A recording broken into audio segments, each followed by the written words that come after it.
right, what's happening, everybody? And I, like you, just got done watching The Last Dance episodes 3 and 4. Here's how excited I am about these Sunday nights during shutdown where we get to watch this great documentary. Someone sent me the full documentary, all 10 parts, uncut versions, which I guess, these are somewhat cut. They sent it to me Monday or Tuesday. And I did not watch it because I'm so excited about this Sunday night event that has happened. There's not a lot of sports events to look forward to during this shutdown. So I didn't want to ruin my Sunday night by watching it earlier. I'll go back and watch the uncut version during the week. But I just watched it live with everybody else. And so I want to give you my instant reactions. I'm going to give you 3 reactions or 3 points that stood out to me from each episode. Let's start with part 3, episode 3. The first thing that stood out, and I want people to learn from this, and people that didn't really get to see those players play live. You may watch them on YouTube and all that, hear the stories, see the highlights, but you really weren't watching basketball because of your age at that time. So I'm hoping I can give some insight to the younger generation about this as well. Number 1, Dennis Rodman was a rebounding genius. Genius. I use that word purposely. I didn't say a great rebounder, a phenomenal rebounder, a genius. You heard him talking about his approach, how he actually would have guys at night shoot jump shots. So he would start to learn when it's taken from the right elbow, its chances are it's going to bounce here. When it's taken from the left corner, chances are the ball's going to bounce here. When it's taken from the top of the key, chances are the ball's going to bounce here. And he would go to those spots. He studied how different guys shot the ball, Larry Bird, Michael Jordan, so he would know where the carom might come off the rim at. So that is genius. We see guys who are geniuses in different parts of the game. Michael Jordan, Kevin Durant, they are geniuses at scoring the ball. Steph Curry, Reggie Miller, they are geniuses at moving without the basketball. Magic Johnson, LeBron James, they are geniuses at seeing the whole court, passing the ball, and getting everybody involved.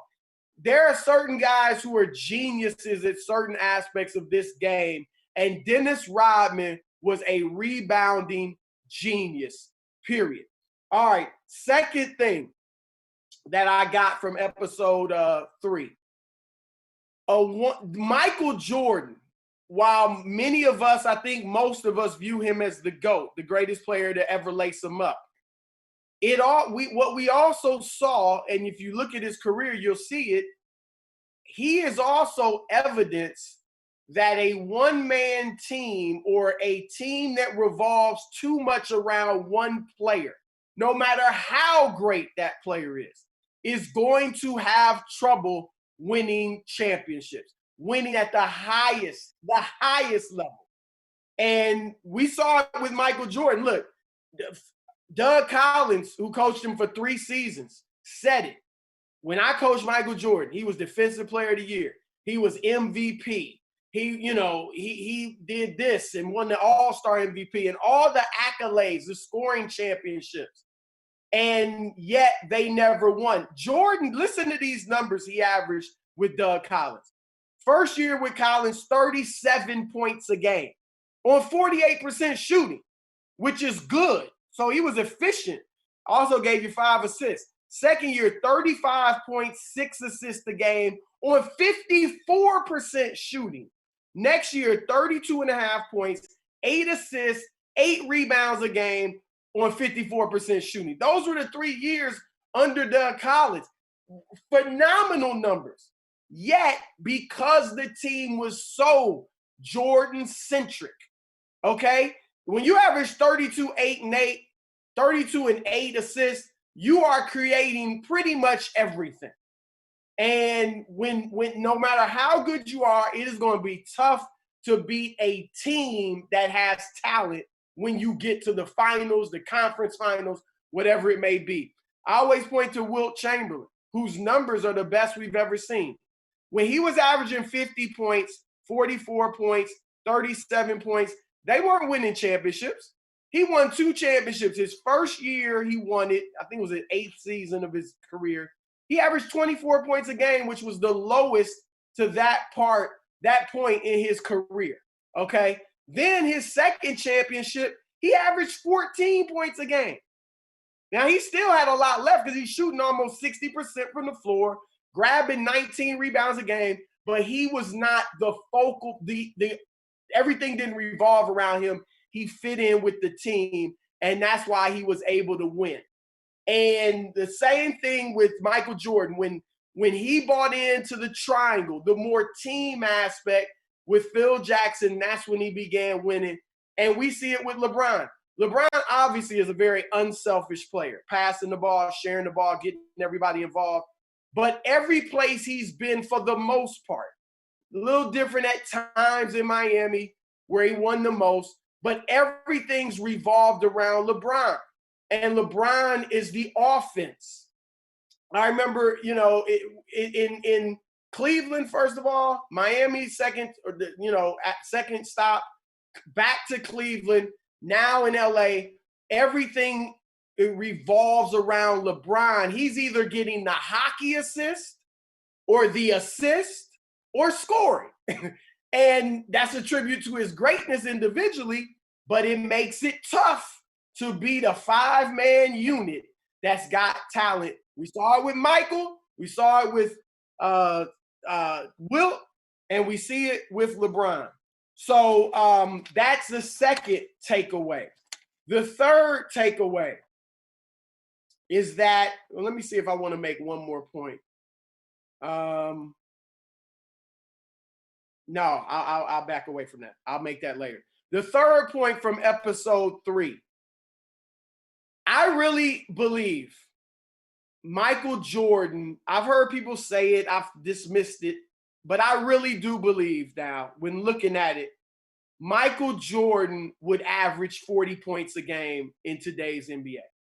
That's my third point. Michael Jordan would average 40 in today's NBA. Heck, he averaged 37 back when they were hammering you going to the lane. Back when there was hand checking, back when nobody was really shooting the three-pointer. If you put Michael Jordan in today's NBA, where it is a cinch for talented players to get to the rim and finish, and when you get to the lane, you cannot get hammered. On your way to the lane, they cannot hand check you. And in today's climate where players focus more and practice the three-point shot more, Michael Jordan would have been an above-average three-point shooter. I'm not saying he would have been Steph Curry, Klay Thompson, anybody like that. But there's no question he'd be an above-average three-point shooter. He would average 40 points a game. There is no question in my mind. And I think anybody, honestly, looking at it objectively, looking at the way the game's changed, the way the game's called today, the emphasis on the three-point line, he would average 40. I firmly believe that. Because the numbers he was putting up, we saw them from no one else except Wilt Chamberlain. Even back then, they were otherworldly. And he would do the same thing today. 40 points a game is otherworldly. He would do it. I'm convinced. All right, that's episode 3. Now, episode 4. Here are the 3 things I learned from episode 4. And somewhat, this was in episode 3. We saw why Phil Jackson was such a great coach. And, arguably or definitely the GOAT, however you want to look at it. Phil Jackson did 2 things, great. Like you saw with the way he treated Dennis Rodman. Phil Jackson understood certain guys, you got to coach different. My ego may tell me, hell no, Dennis, you ain't going to Las Vegas in the middle of the season. But I understand this guy's different. I'm going to let him go. He didn't even come. He disrespected me. He didn't come back after the 48 hours. But I didn't. He's a different guy. We're going to go get him. And I get it. I need to coach him differently. He understood that. So he had that aspect to him. Yet, in certain things, he was non-negotiable. There were certain things where Phil Jackson didn't budge for anybody. When he first met Dennis Rodman at Jerry Krause's house, he said, he walked in to see Dennis and said, stand up, take your hat off, and shake my hand. That's a non-negotiable. You got to respect me from the get-go. With Michael Jordan, Jordan said, I didn't like Phil. He was taking the ball out of my hands. Phil didn't budge. This is how we going to play, Michael. And even saw it in the finals. Give the ball to Paxson. He's open. Like, there were certain non-negotiables. We saw Michael even saying, I didn't like the triangle. I thought it was BS. 5 seconds left on the clock, and you're giving the rock to Bill Cartwright or anybody else other than me? That's ridiculous. But Phil stood fast. I remember a story that the Cavaliers, if you remember during LeBron's first stint in Cleveland, Mike Brown's second or third year there, I think second year, they, again, for LeBron's early career, it had been so LeBron-centric, him doing everything. And the Cavs kind of recognized, the coaching staff, that we need to get more of an equal opportunity offense. So they began running the flex offense, which does get everybody involved. I ran that in college, okay? But they went away from that eventually because they said, you know what? With 5 seconds left on the clock, the ball's ended up in Anderson Varejão's hands, and LeBron's way on the other side of the court. And we going to have to trust Varejão to get a shot.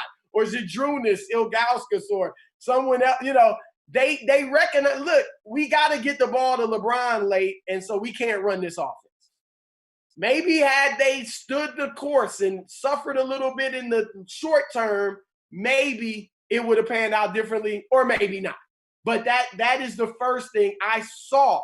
You could see why Phil Jackson was such a great coach. He had his non-negotiables, but then in other things, he was lenient and let guys, do their thing. You be you.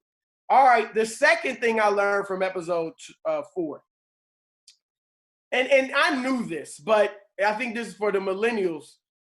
Michael Jordan was heavily criticized earlier in his career. I mean, really, before he won a championship. And I remember that time, he had the come fly with me videos. He had the best sneakers we've ever seen. He was the man.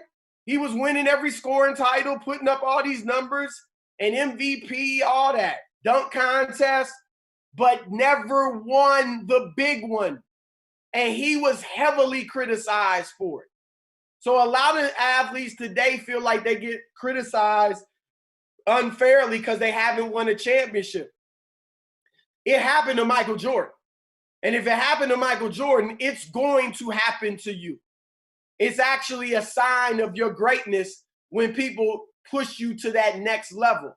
So if they criticize James Harden because, yeah, you've done this, this, and this, but you haven't won it, Harden recognized you're in good company.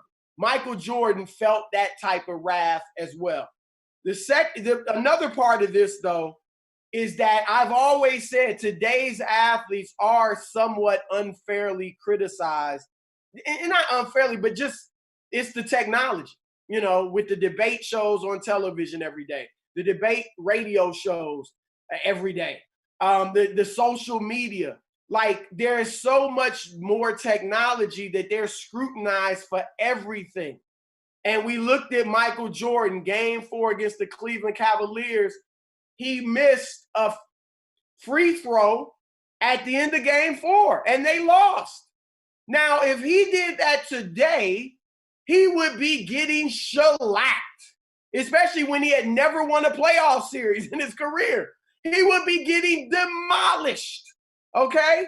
And Magic, when you saw at the end of episode 4, when Pippen was turning him all over the court and locking him up, Magic would be getting criticized beyond belief for letting somebody lock you up like that.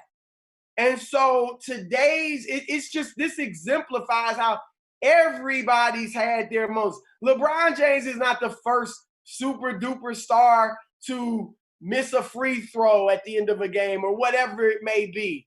You know, everybody's done it, and including Michael Jordan. So that is the second thing I learned. And then the third thing is that MJ still got some beef with the Detroit Pistons, apparently. I mean, he said Horace Grant, I think, said the hatred goes through to today. And I don't know when MJ was talking about Isaiah and he, called him an a-hole. I think he was talking about at that point in time, he was acting like, I think that's what he said. You can't tell me he wasn't acting like that, an a-hole, I don't know if he feels that way today, but it was interesting because I had Isaiah, we interviewed on Instagram Live, Facebook Live, all the social media outlets last week. And Isaiah said his personal interactions with Jordan recently, years ago, after they lost to the Bulls, have been fine. They've had no issues. And so I'm sure he was probably a bit surprised that, that it came out the way it did today. Now, I must say this. I was surprised, too, that MJ said it hurt him that they walked off the floor like that. And he said it hurt a lot. So I was a little surprised by that, maybe because they had lost so much to the Pistons. He wanted, and he's right, in the previous years, he had always given them love when they lost. Maybe he wanted that, returned. But Isaiah is right in that at least with the Celtics and the Pistons, I don't know how the Lakers handled theirs when they lost and all that.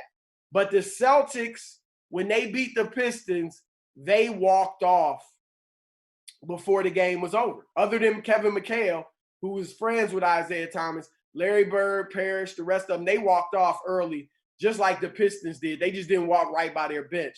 So it's I think that was interesting. That was the third thing I really took out of this is there still appears to be some type of beef there. If not between MJ and Isaiah, maybe there is there, but certainly between, it seems, the Bulls and the Pistons still. So those are my 3 points from each episode.